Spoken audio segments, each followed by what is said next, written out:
Working with teens presents a special challenge because they have so much going on developmentally with their brains and their bodies and their emotions that at some point you're bound to have someone feel awkward or uncomfortable about opening themselves up, being vulnerable, and being judged. Watch as one of our students expresses this feeling and how we deal with it.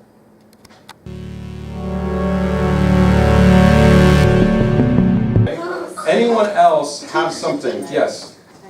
Just like not being embarrassed, like when I go up in front of people. Wonderful. How many of you feel like that would be useful for you as well? Oh, and also just like not moving nowhere. I have to like do this. Okay.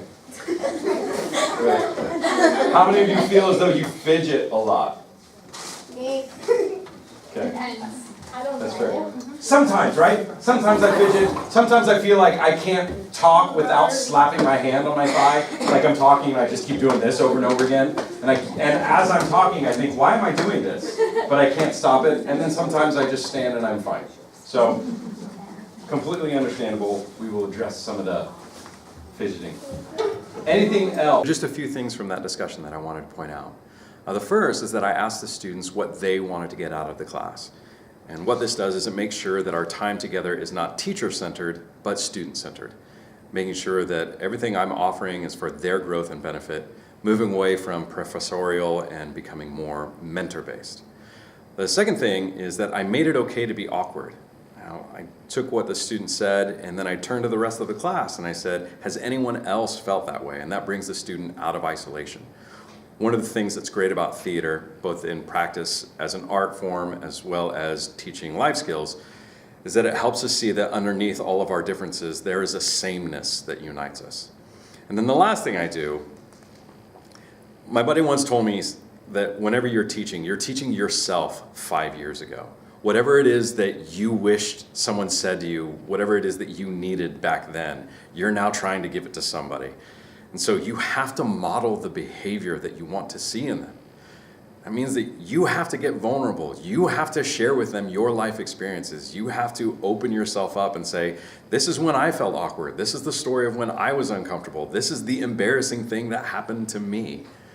And by doing that, you're showing them how it works to be an emotionally intelligent adult. You're showing them where it is that you want them to grow to. It asks a lot. And that's the other great thing about it, is that you're showing them that you are willing to practice what you preach, that you're willing to put yourself on the line. And so that way they understand that the fear and the anxiety that they're experiencing is not unique to them, and that it is not something that can't be overcome. In the next clip, a student expresses interest in being more comfortable in romantic scenes. And then it's actually my daughter who speaks up and says that I was in a play with a love interest. Watch as the discussion that follows embraces new ways of dealing with being uncomfortable.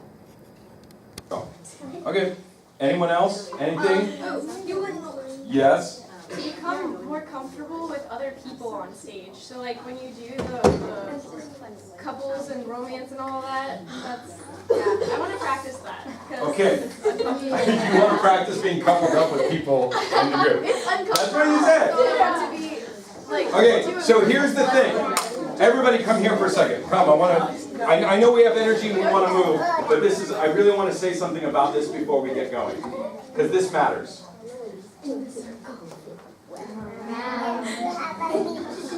Do you have to be comfortable to be good at what you do? No. So, you watch a professional athlete, and he or she may have the butterflies in their stomach and but still be performing at a very high level, right? Doctor may be nervous, Okay, so right? then I want to learn how to not show how nervous I am. Great. So here's the deal.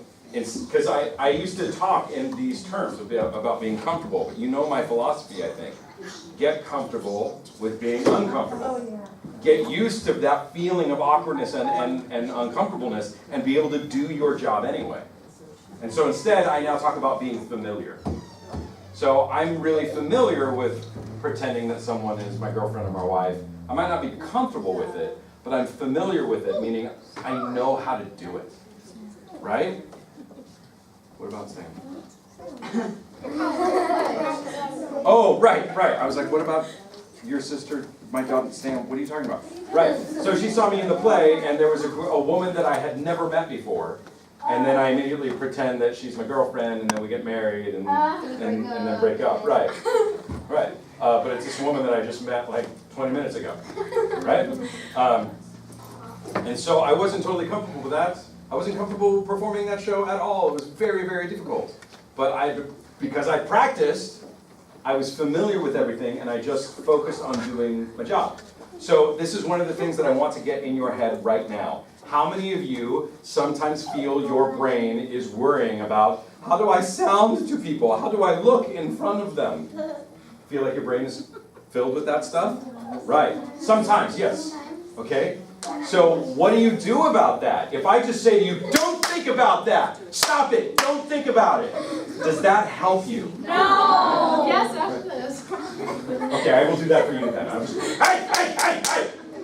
It's the talk about. Okay, but so if I said to you, hey, stop being stressed out, relax, stop it. It doesn't help. But check this out. What if I said to you, hey, do not think of a pink elephant. Don't vision it. Don't see it. Exactly. But check this out. Everybody picture a blue alligator. Picture a blue alligator with the big chompy teeth. Big blue alligator. Do you see that? Yes. I know. Were you thinking of a pink elephant when I told you to think about the blue alligator? No, you weren't. So instead of telling your brain not to do something, give it something else to do instead. That is brilliant! Mr. Adrian, that's brilliant! May I have a moment to go write that down in my notes? Yes, you may. Yes, you may. I don't even. These are real feelings, and they extend far beyond the stage, and they're not unique to teens. All of us in our lives are going to have these feelings, and that's why I don't ever say to anyone, don't be afraid. I say, be afraid and do it anyway. Find a way to work through it. And so what we're doing is using discussion and theater games to help our youth grow comfortable with being uncomfortable. I'd love to know how all that worked out for you in your classroom, so please leave some comments or shoot me any questions that came up for you. In a world where so much happens digitally, it's crucial that we teach our children how to have intelligent human interactions. So please subscribe and spread the word.